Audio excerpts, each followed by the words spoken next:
പ്രിയപ്പെട്ടവരെ, പുതിയൊരു ടോപ്പിക്കിലേക്ക് നമ്മൾ കടക്കുകയാണ്. ഏറ്റവും പ്രധാനപ്പെട്ട ഒരു വിഷയം തന്നെയാണ് ഇന്ത്യൻ ഹിസ്റ്ററി. ചരിത്രം പഠിക്കുക എന്ന് പറഞ്ഞാൽ വളരെ പ്രധാനപ്പെട്ട ഒരു വിഷയമാണ്.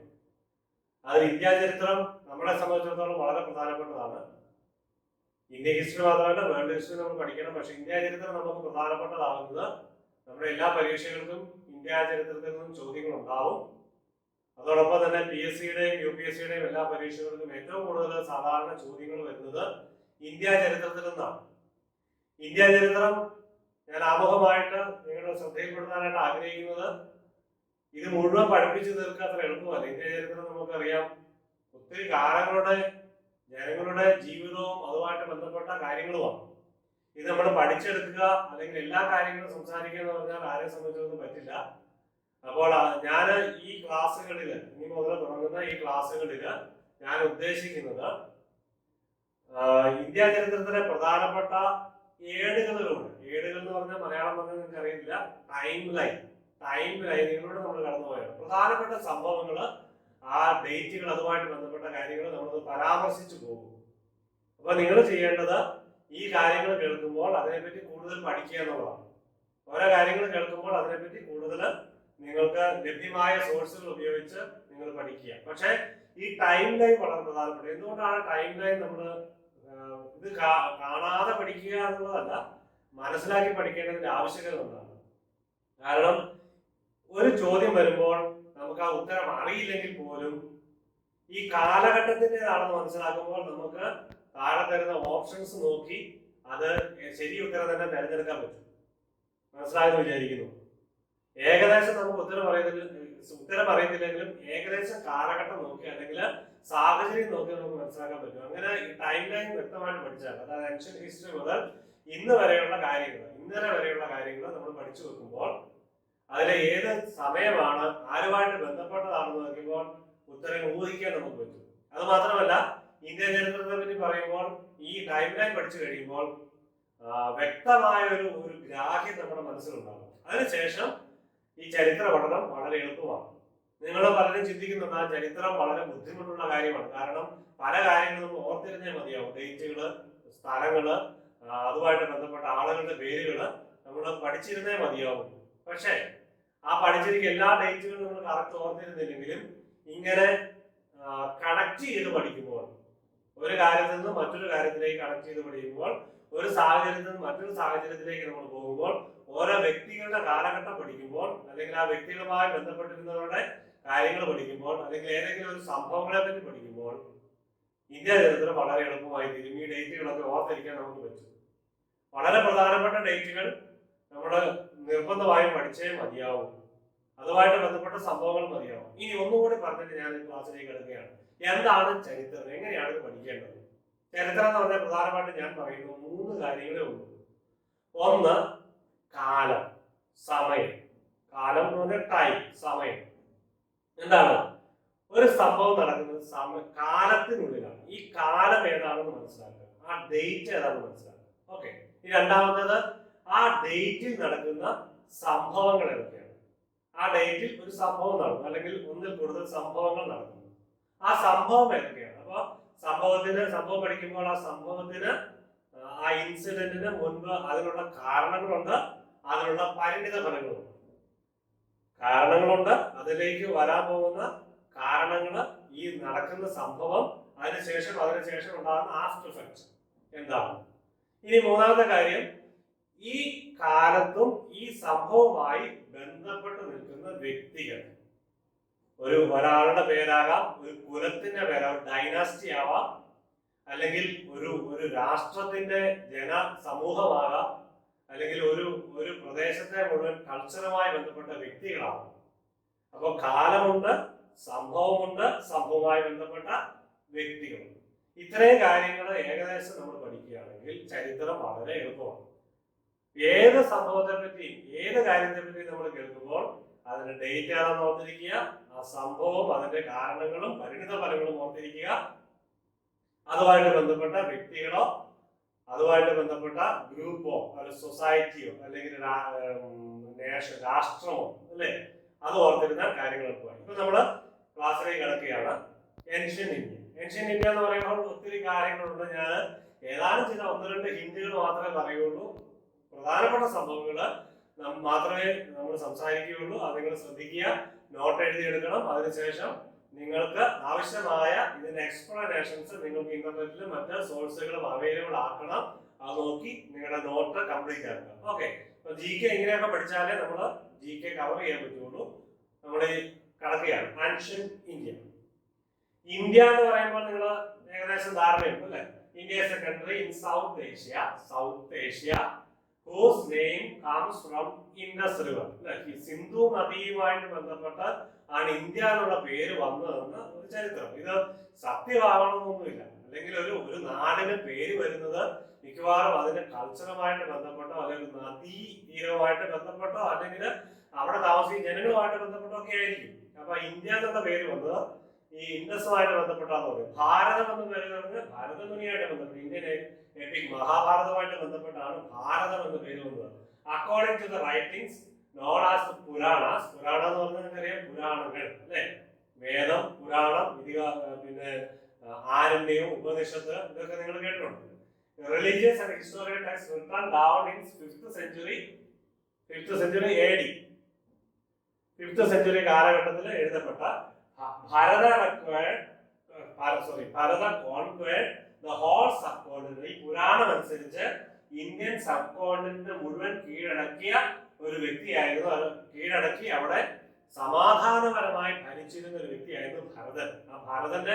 ആ ഭരതനിൽ നിന്നാണ് ഭാരതം ഉണ്ടായെന്ന് പുരാണങ്ങളിലൂടെ നമ്മൾ പഠിക്കുന്നുണ്ട്. അപ്പൊ ഇത് കുറച്ച് കാര്യങ്ങൾ, ഒന്ന് രണ്ട് ഹിന്ദികൾ, ഇതിൽ പല വ്യത്യസ്തമായ കാര്യങ്ങളുണ്ട്. ഇന്ത്യ എന്നുള്ള പേര് വന്ന്, ഭാരതം എന്ന പേര് വന്ന്, മറ്റു പല കാര്യങ്ങളൂടെയാണെന്നൊക്കെ പറയുന്നുണ്ട്.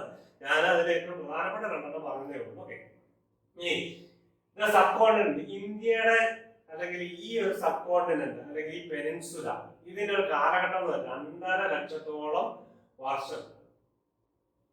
2.5 ലക്ഷത്തോളം വർഷം പഴക്കമുണ്ട് ഇവിടുത്തെ ജനജീവിതത്തിന് എന്നുള്ള തെളിയിക്കപ്പെട്ട കാര്യങ്ങളാണ്. അതിലൂടെ പലതരത്തിലുള്ള പരീക്ഷകളോടൊക്കെ മനസ്സിലാക്കിയ കാര്യങ്ങളാണ്. ഈ റീജിയനില് 2.5 ലക്ഷം വർഷങ്ങൾക്ക് മുമ്പ് തന്നെ ജനങ്ങളുടെ സാന്നിധ്യമുണ്ട്. നമുക്ക് കിട്ടുന്ന കാര്യം അത്രയൊന്നുമില്ല. നമുക്ക് വളരെ കുറഞ്ഞ കാര്യങ്ങളെ നമുക്ക് വ്യക്തമായ എവിഡൻസ് ഉള്ളൂ. ഇതൊക്കെ ഊഹാപോഹങ്ങളാണ്, അല്ലെ പലതരത്തിലുള്ള തെളിവുകളുടെ അടിസ്ഥാനത്തിൽ വ്യാഖ്യാനിക്കുന്നതാണ്. Archaeological excavations have discovered artifacts used by early humans, including stone tools, which suggest an extremely early date for human habitation and technology in the area. ഇത്രയും കാലം ആർക്കിയോളജിക്കൽ എവിഡൻസിൽ നിന്ന് നമുക്ക് മനസ്സിലാകുന്ന ഇത്ര വർഷത്തോളം പഴക്കമുണ്ടെന്നാണ്. ഇനി ഏൻഷ്യൻ ഇന്ത്യ എന്ന് പറയുന്നത്, നിങ്ങൾക്ക് ഇപ്പൊ ഞാനൊരു കാര്യം പറയാം. ഇതിനകത്ത് ഡേറ്റുകൾ പറയുമ്പോൾ, ചില ക്ലാസിഫിക്കേഷൻസ് നൽകുമ്പോൾ അത് ഓരോരുത്തരുടെ പഠനം അനുസരിച്ചാണ്. ഇപ്പൊ ഞാനൊരു ഹിസ്റ്ററി ചരിത്ര വിദ്യാർത്ഥിയാണെങ്കിൽ അല്ലെങ്കിൽ ഒരു റിസർച്ച് നടത്തുന്ന ആളാണെങ്കിൽ എന്റെ പഠനത്തിന് ചേർന്ന വിധത്തിലും എന്റെ കണ്ടുപിടുത്തങ്ങൾക്ക് അനുയോജ്യമായ വിധത്തിലും ഞാൻ ഈ ഹിസ്റ്ററി ക്ലാസ്സിൽ ചെയ്യാം. അങ്ങനെയൊക്കെയാണ്. ഏകദേശം ഇതെല്ലാം സെയിം ആയിരിക്കും. പക്ഷെ ഓരോരുത്തരും ഓരോ പുസ്തകങ്ങളും നമ്മൾ വായിക്കുന്നത് ചിലപ്പോൾ ഡേറ്റുകൾ തമ്മിൽ വരെ വ്യത്യാസം ഉണ്ടാകും. കാരണം ഈ ഡേറ്റ് ഒന്നും എക്സാക്ട് ഡേറ്റുകളാണെന്നില്ല, ആക്യുറസി എന്നതില്ല. ഏകദേശ കണക്ക് പ്രകാരം, പല എവിഡൻസുകൾ പ്രകാരം ഈ ഡേറ്റുകൾക്ക് തമ്മിൽ വരെ മാറ്റമുണ്ടാകും. പ്രത്യേകിച്ച് ഏൻഷ്യന്റ് ഇന്ത്യയെ പറ്റി പഠിക്കുമ്പോൾ ഈ ഡേറ്റുകൾ തമ്മിൽ വരെ മാറ്റം ഉണ്ടാകാം. പക്ഷെ നമ്മൾ ഇവിടെ നോക്കുമ്പോൾ ഇത് പഠിക്കാനായിട്ട് എളുപ്പത്തിന് വേണ്ടി, അല്ലെ മനസ്സിലാക്കാൻ എളുപ്പത്തിന്, ഇപ്പൊ ഏൻഷ്യന്റ് ഇന്ത്യ എന്ന് പറയുമ്പോൾ ഈ കാലഘട്ടത്തിലാണ് എന്ന് മനസ്സിലാക്കാൻ അത് നമ്മൾ പഠിച്ചിരിക്കുന്നു. ഇപ്പൊ ഞാനിത് 3 ടൈറ്റിലായിട്ടാണ്, ഞാൻ ക്ലാസിഫൈ ചെയ്യുന്നത് 3 ടൈപ്പായിട്ടാണ്. 1 ancient India, 2 medieval India, 3 colonial India. Indian independence movement, national movement നമ്മൾ പഠിച്ചു കഴിഞ്ഞു. ഈ കൊളോണിയൽ ഇന്ത്യയുടെ അവസാന ഭാഗമാണ് നാഷണൽ മൂവ്മെന്റ്. അപ്പൊ ആ 3 ഭാഗം, ഒന്ന് ഏൻഷ്യന്റ് ഇന്ത്യ എന്ന് പറയുന്നത് ഈ ഇപ്പൊ 7000 BC മുതൽ 1100 AD വരെ. അതിനുശേഷം മിഡീവൽ ഇന്ത്യ എന്ന് പറയുമ്പോൾ ഞാൻ ആ ക്ലാസിഫിക്കേഷൻ കൊണ്ടുവന്നിരിക്കുന്നത് 1100 മുതൽ, അല്ല 1000 മുതൽ 1000 AD മുതൽ 1757 പ്ലാസി യുദ്ധം വരെയാണ്. അതിനുശേഷം കൊളോണിയൽ പീരീഡ് ആയിട്ട് കരുതിക്കൊണ്ടാണ് നമ്മൾ പഠിക്കുന്നത്. അപ്പൊ നിങ്ങൾ ആ രീതിയിൽ തന്നെ മനസ്സിലാക്കുക. ഈ ക്ലാസിഫിക്കേഷൻ നമ്മൾ പഠനത്തിന് എളുപ്പമാകുന്നതിന് വേണ്ടിയാണ്, അല്ലാതെ ഇതൊരു വലിയ സംഭവമായിട്ട് നിങ്ങൾ കാണണമെന്നില്ല. ഇങ്ങനെ പല ക്ലാസിഫിക്കേഷൻസ് നിങ്ങളുടേതായ രീതിയിൽ പഠിച്ചു കഴിയുമ്പോൾ, വ്യക്തമാക്കി കഴിയുമ്പോൾ നിങ്ങൾക്ക് കൂടുതൽ പഠിക്കാനായിട്ട് എളുപ്പമുണ്ടാകും. അപ്പൊ പാലിയോലിത്തിക് ഏജ് എന്ന് പറഞ്ഞാൽ 1000 BC മുമ്പ്, 1000 BC മുമ്പാണ് പാലിയോലിത്തിക് ഏജ്. അവിടുത്തെ പ്രധാനപ്പെട്ട കാര്യങ്ങൾ എന്തൊക്കെയാണ്? ഇത് ഈ പാലിയോലിത്തിക് ഏജ് നിങ്ങൾ വേറെ ചില നിങ്ങൾ പഠിച്ചു പോകാം, വേറെ ചില സോഴ്സുകൾ നിങ്ങൾക്ക് ഈ ഡേറ്റുകൾ ചെറിയ ഏകദേശം ആ ഡേറ്റ് എന്ന് പറഞ്ഞിരിക്കുക. ഏകദേശം ആ ഡേറ്റ് പാലിയോലിത്തിക് ഏജ് എന്ന് പറയും. ഇതൊന്നും പരീക്ഷയ്ക്ക് പാലിയോലിത്തിക് ഏജ് എന്താണെന്ന് ചോദിക്കില്ല. അപ്പൊ നിങ്ങൾ മനസ്സിലാക്കാൻ വേണ്ടി മാത്രം, പഠിക്കാൻ വേണ്ടി ഇതൊക്കെ അറിഞ്ഞിരിക്കണം. അപ്പോൾ ഏകദേശം ആ ഡേറ്റ് എന്ന് പറഞ്ഞിരിക്കും. യൂസ് ഓഫ് എന്തൊക്കെയായിരുന്നു? ഹാൻഡ് ആക്സ്, ക്ലൈവേഴ്സ്, സ്റ്റൂൾ, ഇങ്ങനെ സ്റ്റോൾ ടൂൾസ്, അങ്ങനെയുള്ള പല കാര്യങ്ങളും, കല്ലും അമ്പും വില്ലും പിന്നെ കൈകൊണ്ട് ഉപയോഗിക്കുന്ന ആയുധങ്ങളൊക്കെ ഉപയോഗിക്കുന്ന കാലഘട്ടത്തെയാണ് ഈ പാലിയോലിത്തിക് ഏജ് അല്ലേ. ഇനി മെസോലിത്തിക് ഏജ് എന്ന് പറയുന്നത് 6000 BC മുമ്പ്, 6000 BC. അപ്പം അതിന് മുമ്പുള്ള ഒരു കാലഘട്ടം. അന്ന് ഉപയോഗിച്ചിരുന്ന ആയുധങ്ങൾ നിങ്ങൾ നോക്കുക, കല്ല് കൂർപ്പിച്ചും ഒക്കെ ഇങ്ങനെയുള്ള ആയുധങ്ങൾ മനുഷ്യർ ഉപയോഗിച്ച് ഭൂമിയെ, പ്രകൃതിയെ കീഴ്പ്പെടുത്തിയിരുന്ന കാലഘട്ടം, പ്രകൃതിയെ നിയന്ത്രിച്ചിരുന്ന കാലഘട്ടം. ഇനി പെട്ടെന്ന് നമ്മള് ഇതൊക്കെ ഒന്ന് ഹിന്ദി ചെയ്ത് പോകുന്നതേ ഉള്ളൂ. ഹാരപ്പ സിവിലൈസേഷൻ. ഹാരപ്പ സിവിലൈസേഷൻ 3000 മുതൽ 2600 BC. ഈ ഹാരപ്പ ഇൻഡസ് വാലി സിവിലൈസേഷൻ, ഹാരപ്പ, മോഹൻജദാരോ ഒരു 3000 മുതൽ 1800 BC വരെയുള്ള കാലഘട്ടം. 1800-ൽ അത് സിറ്റി അബാൻഡൻ ചെയ്തു എന്നാണ് പറയുന്നത്. ഇതൊക്കെ ഏകദേശം രൂപമാണ്. ഇത് 3000 തന്നെയാണോ തുടങ്ങിയെന്ന് ചോദിച്ചാൽ നമുക്ക് ഒരിക്കലും അത് വ്യക്തമായിട്ട് എവിഡൻസ് ഒന്നുമില്ല. ഇനി അതിനകത്ത് ആ ഒരു കാലഘട്ടം ഒരു ജനങ്ങളുടെ ഒരു കൾച്ചർ രൂപം കൊണ്ടു ഒറ്റ സുപ്രഭാതമൊന്നും ഇത് 3000 BC ഇതങ്ങ് രൂപം കൊണ്ടു എന്നാ പൊട്ടിമുളയ്ക്കുന്ന ഒരു സാധനമാണ്. അല്ലെങ്കിൽ എന്താ പറയുന്നത്, ഒരു ഭൂകമ്പം പോലെ ഉണ്ടാകുന്ന ഒരൊറ്റ ഇൻസിഡന്റ് പോലെ ഉണ്ടാകുന്നതല്ല.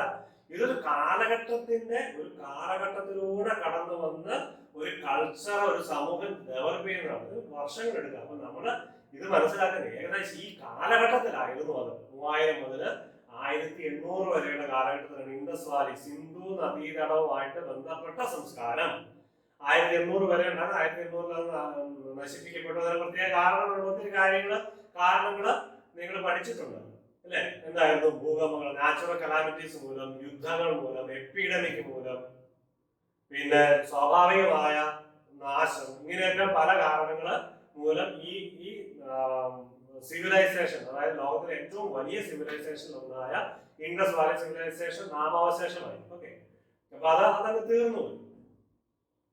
ഇത് പിന്നീട് കണ്ടെത്തിയ ആ സിവിലൈസേഷനുമായിട്ട് കണ്ടെത്തിയ എക്സ്കവേഷൻ നടത്തിയപ്പോൾ കണ്ടെത്തിയ പ്രദേശമാണ്, അല്ലെങ്കിൽ അതിന്റെ അവശിഷ്ടങ്ങളാണ് നമുക്ക് കാണുന്നത്. ഓക്കെ, ഈ റൂയിൻസ് ഓഫ് മോഹൻജദാരോ പ്രസന്റ് ഇത് ഏത് ഏരിയയിലാണ്?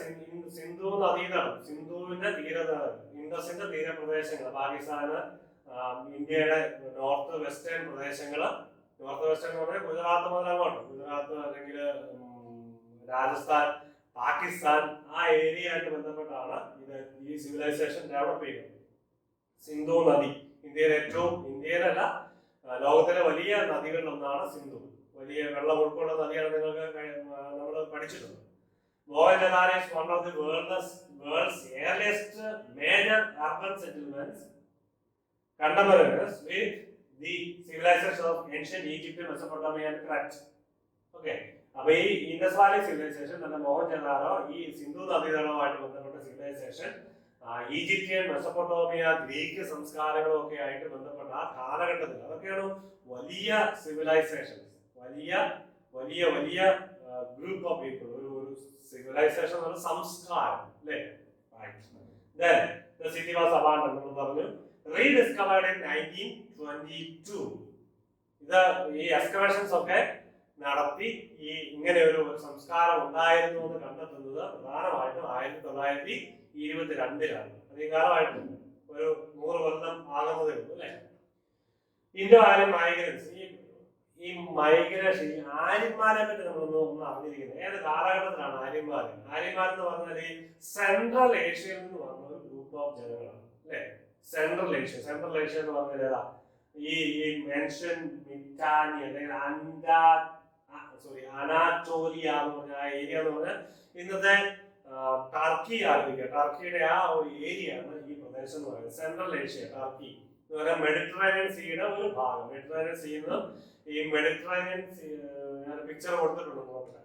ഓക്കെ, ഇതാണ് മെഡിറ്ററേനിയൻ സീ. ഇവിടെ മെഡിറ്ററേനിയൻ സീയുടെ താഴെയാണ് ആഫ്രിക്ക. നിങ്ങൾ മാപ്പ് എടുത്ത് നോക്കുക. അതിന്റെ ഒരു ഭാഗമാണ് യൂറോപ്പ്. അതിന്റെ ഏത് ഭാഗമാണ്? നമ്മുടെ മാപ്പയിലോട്ട് നോക്കിയിരിക്കുമ്പോൾ ഇപ്പൊ ഒരു ക്ലാസ്സിൽ പറഞ്ഞ നിങ്ങൾ ഓർക്കുന്നുണ്ടാവും, മാപ്പയിലോട്ട് നമ്മൾ നോക്കിയിരിക്കുമ്പോൾ നമ്മുടെ വലതുവശമാണ് കിഴക്ക്, ഈസ്റ്റ്, ഇടതുവശമാണ് വെസ്റ്റ് അല്ലേ? ഓക്കെ, വെസ്റ്റ് എന്ന് പറയുന്നത് പടിഞ്ഞാറ്. ഓക്കെ, തലയുടെ ഭാഗമാണ് നോർത്ത്, കാലിന്റെ ഭാഗമാണ് സൗത്ത്. ഓക്കെ, അങ്ങനെ നോക്കുമ്പോൾ ഇവിടെ ഇതാണ് അനാറ്റോലിയ, ടർക്കിയുടെ പ്രദേശം. ടർക്കി ഇതുകൂടെ കൂടിയതാണ് ടർക്കി, ഒരു പ്രദേശമാണ്. ഇവിടെ വരുമ്പോൾ കാസ്പിയൻ സീ ഉണ്ട്, ഇവിടെ കസാഖിസ്ഥാൻ വരുന്നുണ്ട്, ഇവിടെ അഫ്ഗാനിസ്ഥാൻ വരുന്നുണ്ട്, അഫ്ഗാനിസ്ഥാന് ശേഷം പാകിസ്ഥാൻ, ഇന്ത്യ ഈ പ്രദേശത്ത്, അതായത് ഈസ്റ്റേൺ പ്രദേശത്ത്. ഇത് വെസ്റ്റ്, ഇവിടെ യൂറോപ്പാണ്. ഇവിടെ ഇത് ഇറ്റലിയാണ്, ഇറ്റലി, ഇവിടെ സ്പെയിന്, ഇവിടെ ജർമ്മനി, ഇങ്ങനെയൊക്കെ, ഇവിടെ സ്വിറ്റ്സർലൻഡ്, ഫ്രാൻസ്, ഈ പ്രദേശത്ത് വരും. ഇതാണ് Black Sea, Mediterranean Sea. Black Sea Mediterranean സീയിലേക്ക് ഒരു പാസേജ് ഉണ്ട്. ഇതിന്റെ അപ്പുറമൊക്കെ പോകാൻ പറ്റുന്ന സ്ഥലങ്ങളാണ്. വലിയ വീതി ഒന്നും ഇല്ലെങ്കിലും അങ്ങനെയുണ്ട്. ഓക്കെ, ഏഷ്യ, ഇവിടെ ആഫ്രിക്ക, യൂറോപ്പ്.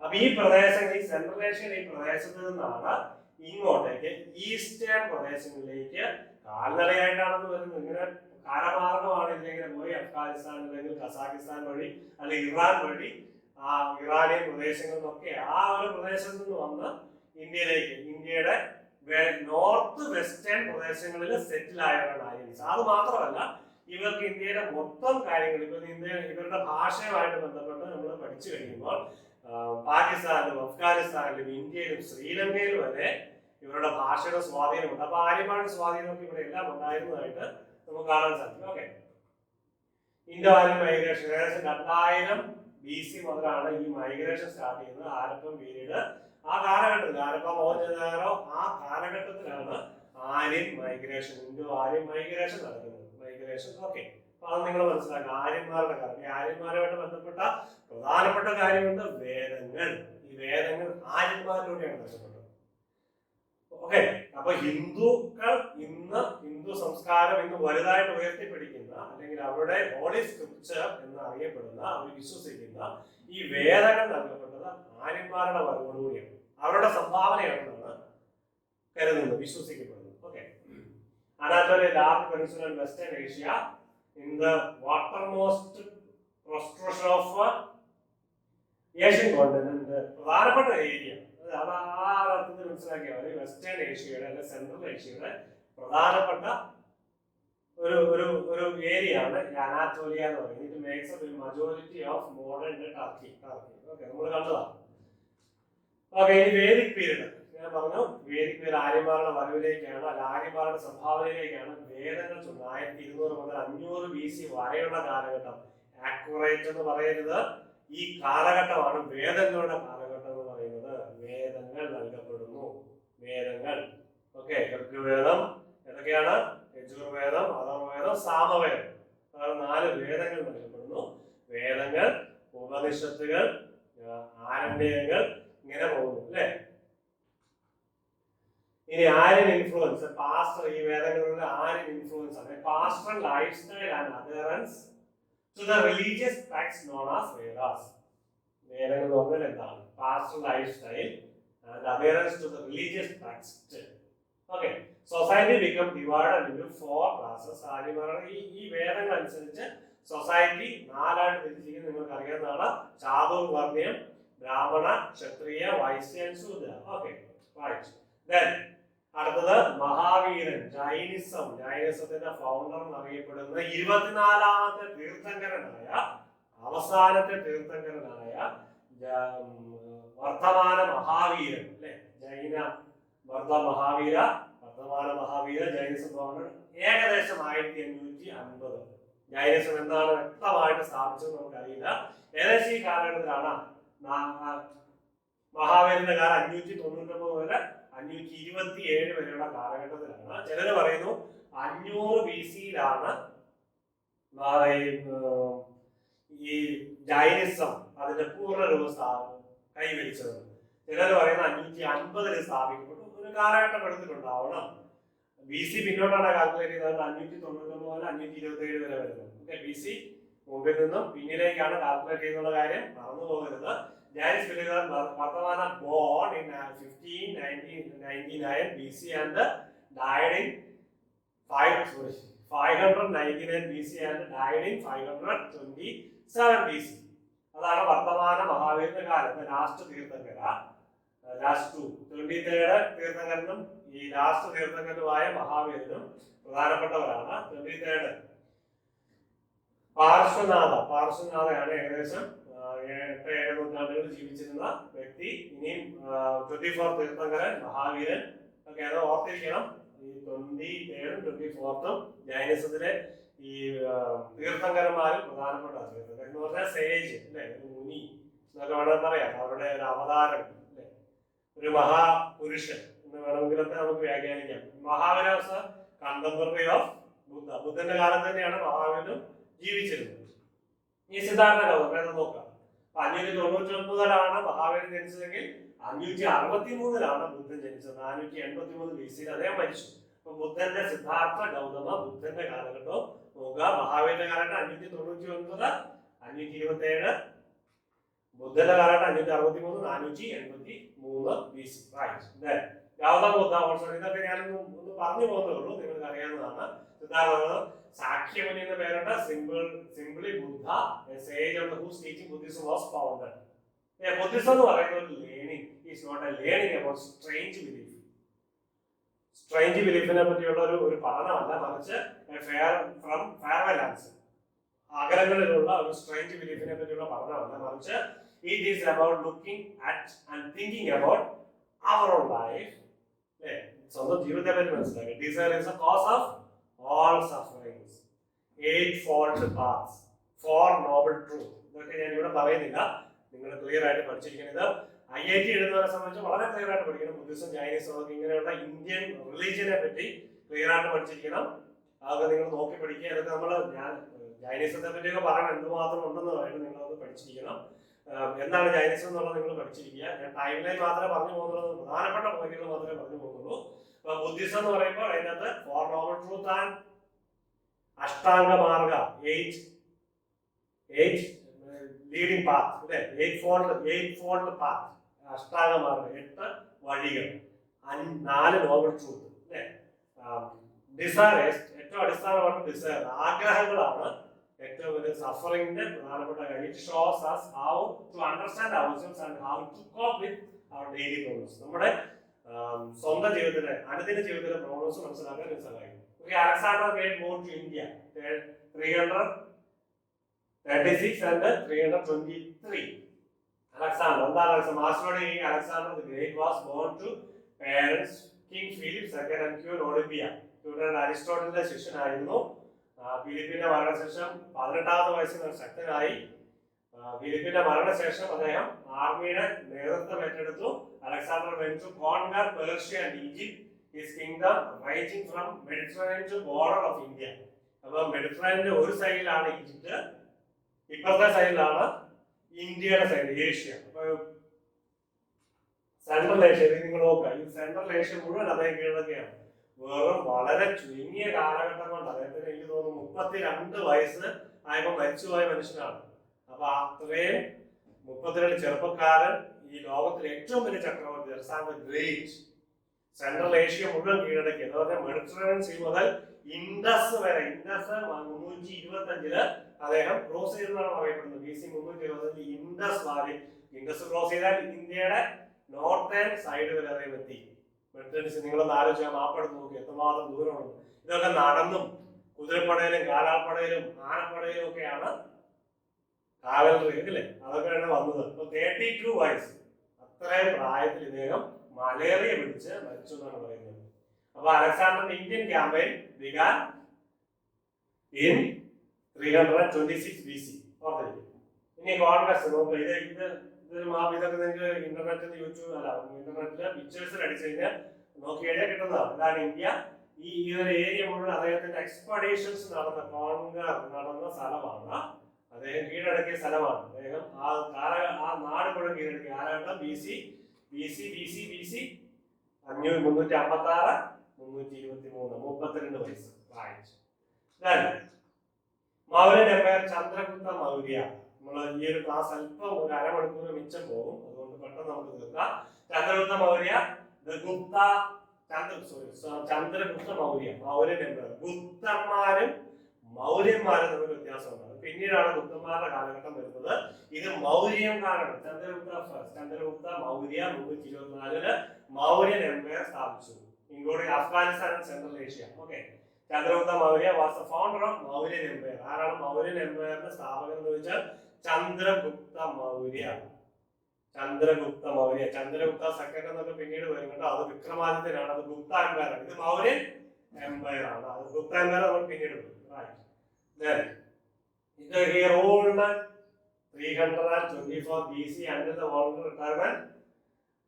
അദ്ദേഹത്തിന്റെ മകൻ ബിന്ദുസാരൻ 297 അധികാരം സ്ഥാപിക്കുന്നതിന് വരെ ചന്ദ്രഗുപ്ത മൗര്യൻ. ബിന്ദുസാരന്റെ മകനാണ് ആര്?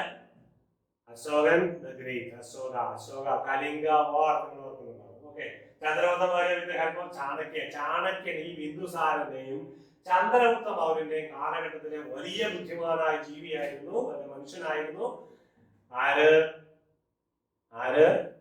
ചാണക്യൻ Kautilya. Okay, right. Silver coins ആ കാലഘട്ടത്തിലെ BC 3rd century silver coin.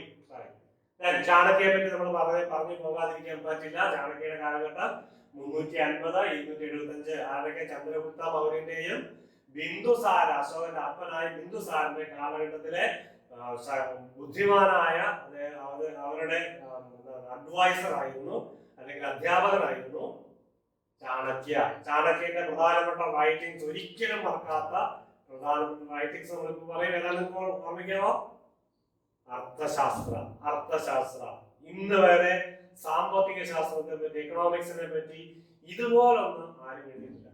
ഇന്നത്തെ എക്കണോമിക്സ് അടിസ്ഥാനപ്പെട്ടിരിക്കുന്നത് ഈ കാലഘട്ടത്തിൽ ചാണക്യൻ എഴുതിയ അർത്ഥശാസ്ത്രത്തെ ബേസ് ചെയ്തുകൊണ്ടാണ്.